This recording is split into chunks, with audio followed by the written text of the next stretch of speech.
My sister inherited our mother's house, and now she wants me to pay rent to keep living in it?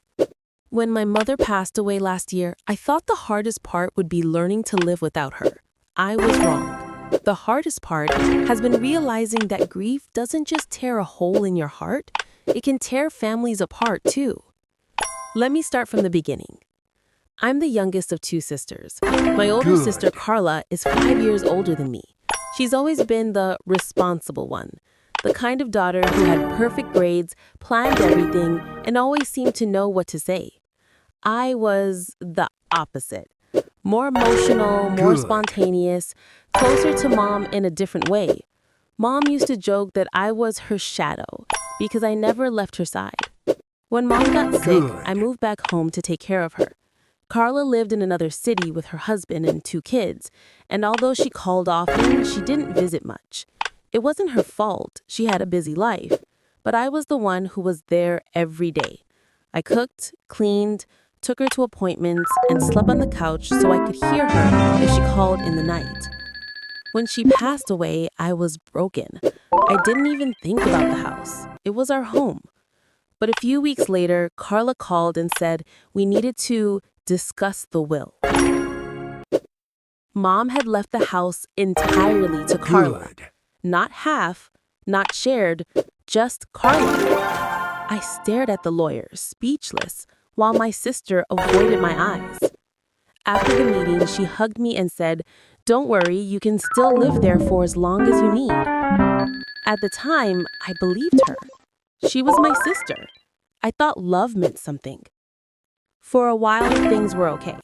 Carla visited sometimes and always acted nice, but there was a tension I couldn't explain. Then one day, she came over with a serious expression. "I've been thinking," she began.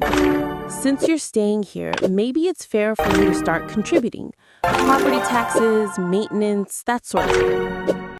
At first, I agreed. It made sense. I told her I could help pay for the bills and groceries. But then she added, "Actually, I was thinking more like rent. Just something small. Maybe $400 a month?" My heart dropped. Rent? For mom's house? She sighed. "It's not mom's house anymore. It's mine. I pay the taxes now." I wanted to scream. This was the house where we grew up, where mom raised us, where her favorite flowers still bloomed by the window. And now my sister, the one who didn't even live here, wanted to charge me to stay in the only place that still felt like home? I tried to reason with her. "Carla, you know I can't afford that. I've been job hunting, but..." She cut me off. "That's not my problem, Maya. I'm not trying to be cruel, but I can't let you live here for free. It's not fair." Fair. That word echoed in my head for days. I thought about leaving, I really did. But every time I packed a box, I'd see something of mom's. Her scarf, her teacups, her old notebook, and I'd break down.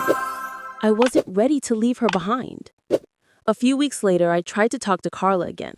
I asked if we could make a different arrangement. Maybe I could pay the bills and take care of the house instead of paying rent. She refused. That's when I realized something. This wasn't about money. It was about control. She'd always seen me as the emotional one, the one who needed to be looked after. Now she had power, and she liked it. Before I go further, if you've made it this far and you enjoy true, emotional, real-life stories like this, take a second to subscribe to the channel Trying Again. We share powerful, real stories every week about family, betrayal, love, and resilience. It only takes a second, but it really helps us grow this community. Back to the story. After a few months, I started paying rent because I didn't have a choice. I found a part-time job, and every month I transferred the money to her account. It was humiliating. Every time I hit send, it felt like I was paying for my mother's memory. Then one afternoon, Carla came by unexpectedly. "I've been talking to my husband," she said, "and we think it's better if we sell the house. The market is great right now." I felt dizzy. "Sell it? You mean kick me out?" She looked uncomfortable, but didn't deny it. You'd have time to find another place, and you'll get some of the money. I'll give you something to start over. Something. That word burned more than any insult. I asked her if Mom ever mentioned why she left everything to her. She hesitated. Then she said, Mom didn't understand how expensive things are now. I'm just being practical. Great. I couldn't believe how cold she'd become. The woman I once admired, my big sister, was now a stranger. A few weeks later, I moved out. I found a small apartment on the edge of town. It's not much, but it's mine. And I've decided not to look back. Carla sold the house 6 months later. She sent me a small transfer. Your share, she called it. I didn't touch it.